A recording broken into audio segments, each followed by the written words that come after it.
Evangelio de nuestro Señor Jesucristo según San Lucas.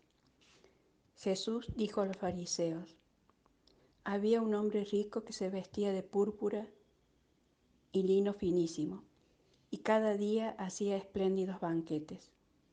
A su puerta, cubierto de llagas, yacía un pobre llamado Lázaro, que ansiaba saciarse con lo que caía de la mesa del rico, y hasta los perros iban a lamer sus llagas. El pobre murió y fue llevado por los ángeles al seno de Abraham. El rico también murió y fue sepultado. En la morada de los muertos, en medio de los tormentos, levantó los ojos y vio de lejos a Abraham y a Lázaro junto a él. Entonces exclamó: Padre Abraham, ten piedad de mí, y envía a Lázaro para que moje la punta de su dedo en el agua y refresque mi lengua, porque estas llamas me atormentan. Hijo mío, respondió Abraham, recuerda que has recibido tus bienes en vida, y Lázaro, en cambio, recibió males. Ahora él encuentra aquí su consuelo y tú el tormento. Además, entre ustedes y nosotros se abre un gran abismo, de manera que los que quieren pasar de aquí hasta allí no pueden hacerlo, y tampoco se puede pasar de allí hasta aquí. El rico contestó: te ruego entonces, Padre, que envíes a Lázaro a la casa de mi padre, porque tengo 5 hermanos. Que él los prevenga, no sea que ellos también caigan en este lugar de tormento. Abraham respondió: tienen a Moisés y a los profetas, que los escuchen. No, padre Abraham, insistió el rico, pero si alguno de los muertos va a verlos, se arrepentirán. Pero Abraham respondió: si no escuchan a Moisés y a los profetas, aunque resucite alguno de entre los muertos, tampoco se convencerán. Palabra del Señor. Buenos días, queridos hermanos. Bueno, lo que acabamos de leer es el capítulo 16, versículo 19 al 31 del Evangelio de Lucas. Y es la parábola del hombre rico y Lázaro. Y un poco para que podamos entender mejor el motivo que tuvo Jesús para decir esta parábola, vamos a ver qué estaba sucediendo. Jesús está de camino a Jerusalén, acompañado por sus discípulos. Y aprovechando el viaje, les va a ir dejando sus enseñanzas. Les habla a los pobres, a los indigentes, a los ricos. Y lo va a hacer, como acostumbraba él, a través de las bienaventuranzas y de las parábolas. Sucedía que en esos tiempos, uno de los temas que se destacaban era hablar de la riqueza y la indiferencia que tenían los ricos hacia el pobre y el necesitado.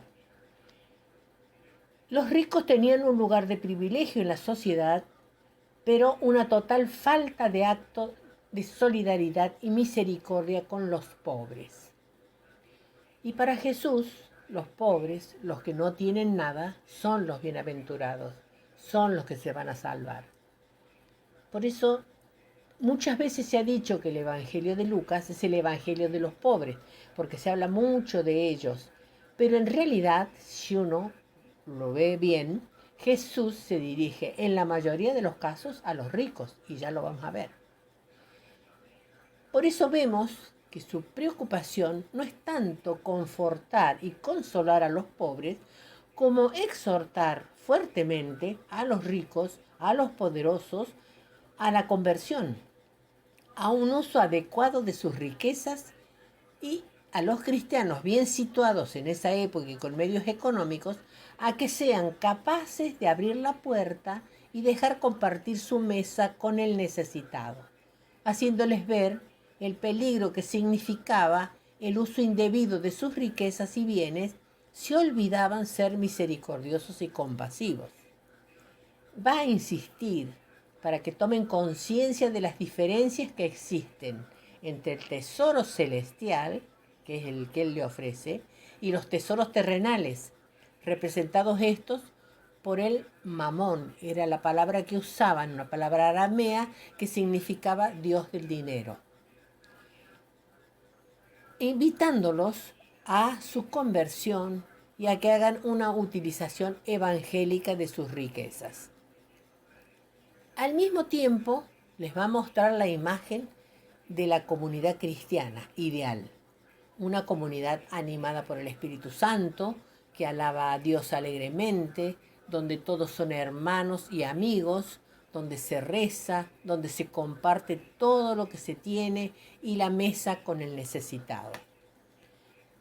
Es entonces cuando les va a contar, entre otras, por supuesto, la parábola del hombre rico y Lázaro, propia de Lucas, no lo cuentan los otros evangelios, y es la que acabamos de leer.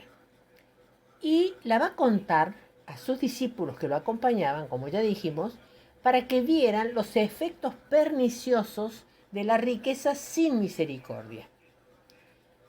Entonces vamos a ver que el rico banquetea y está feliz y seguro dentro de la casa, mientras que el pobre está sufriendo fuera de la casa. Pero todo esto se va a igualar en el momento de la muerte. Allí se darán los cambios y el destino final quedará sellado. Y esto es lo que quiere Jesús que se entienda. No hay juicios ni sentencias, solo hay una inversión de esta situación. El rico es llevado hacia abajo, al Hades, y el pobre es llevado hacia arriba.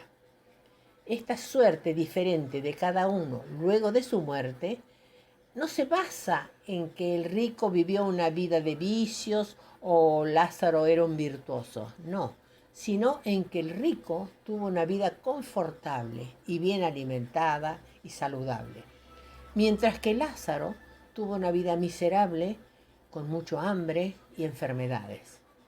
En esa inversión, esta vez Lázaro va a ser consolado y el rico va a ser atormentado. Jesús entonces los exhorta a ser ricos en Dios, creando una inversión de los valores marcados por el dinero y la riqueza. Y en muchas frases en el Evangelio dice cosas como esta. Miren, guárdense de toda avaricia, porque la vida del hombre no consiste en la abundancia de los bienes que posee. Como esta otra, ninguno puede servir a dos señores, porque odiará al uno y amará al otro, o estimará al uno y menospreciará al otro. No pueden servir a Dios y a las riquezas, o sea, al mamón. Y después de leer estos capítulos, y podemos reflexionar en este mundo que nos toca vivir. Y es bueno también que nos preguntemos, ¿podrá este Evangelio aportar luz a este complejo mundo que vivimos? ¿Son creíbles para los que poseen las riquezas y los poderosos las palabras de Jesús en los tiempos actuales? ¿Qué se entiende cuando Jesús les dice a sus discípulos, y por supuesto nos lo sigue diciendo ahora a nosotros, que para seguirlo primero tenemos que ser verdaderos servidores? Si el concepto de servir para Jesús es totalmente distinto a este mundo moderno que vivimos. Servir es lo contrario del individualismo de rico. Servir es lo opuesto al hedonismo, o sea, a buscar la satisfacción propia como valor supremo. Servir supone romper con el materialismo que pone como centro al Dios del dinero y no a la persona. En fin, hermanos, yo creo que tendremos que seguir meditando y mucho sobre lo que nos toca vivir y pensar en esta palabrita de servir. Bendecidos días para todos, queridos hermanos.